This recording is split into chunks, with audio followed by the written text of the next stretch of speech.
Hi guys! Different background. That's because we're doing a book review today.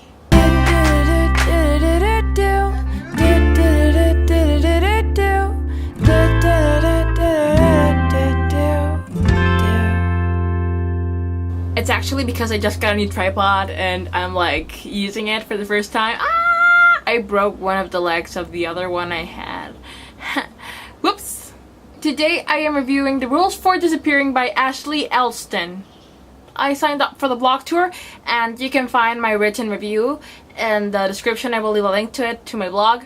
And here's the video review. I felt like a lost chihuahua when I finished reading this book. Yep, that's totally a feeling. Look, I've been asking a real chihuahua. She knows the feeling. You know the feeling, right? Yes, you do. You know the feeling. You do. Let me explain. Now, from the summary, you gather that Meg is in witness protection program and that she doesn't know why, and after the 6th time she moves, she starts getting tired of it and she just sets out to discover the truth. Now, I just want to say that I did read the summary of this book before I read it, requested it, and the thing is that I sort of forgot the summary, or more like I didn't absorb it. I'm selecting my words wisely here. I understood that she was in witness protection, that she was tired of it, and that she was just trying to cope, but I never really get the main point. She wanted answers. We were looking for answers. Meaning, I approached this book in a different way. I thought it would be a normal contemporary where we see the girl dealing with her emotions. I never once saw it as a mystery. Neighbors! I never once saw it as a mystery or a journey, so to say I was taken aback by how things turned out is an understatement.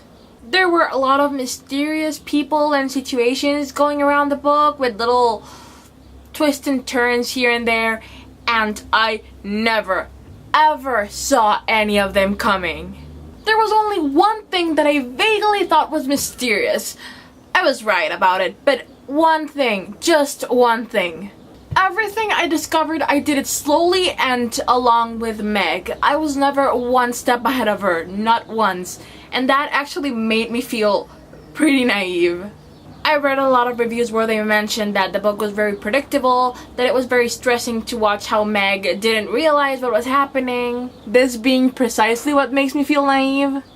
But I just don't get it.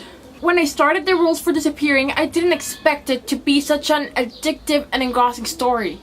I started to read it and I just could not get it out of my mind, and I just had to keep reading. The story was so incredibly easy to follow, and being with Meg was effortless. Her decisions never seemed irrational or stressed me out because, honestly, had I been in her situation, I would have done the same things. It basically all seemed so real, and I was genuinely worried for her little sister, and for whatever it was that had them running away.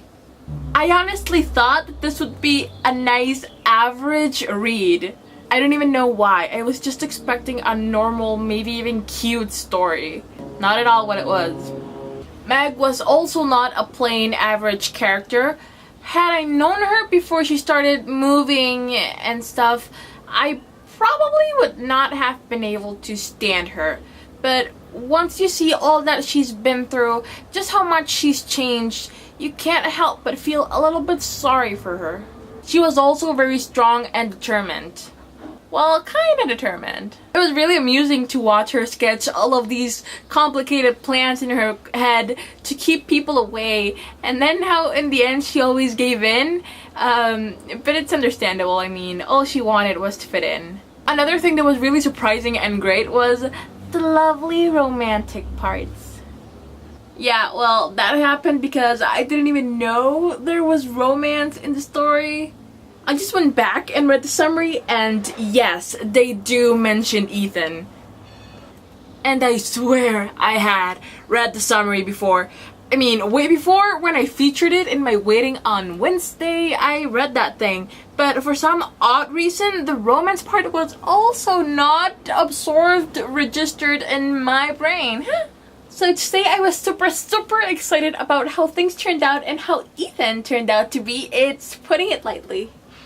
I loved Ethan.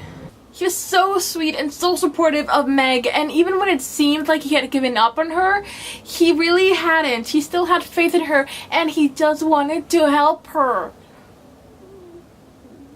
Conclusion? I loved this story. The ending was just so bam. And just the whole story was really bam.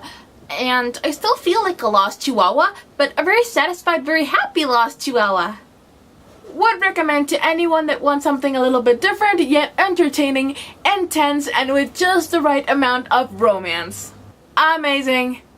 I'm not saying loser, I'm just like, yeah, the word. Check out the blog post of this review so you can enter the giveaway before it's over, and so you can see who I would pick as my dream cast would this book be turned out into a movie. Links to Goodreads, the post, and where to buy it in the description, and I will see you guys in the next video with some other post video blog thingy. Bye! I love my tripod and I cannot lie.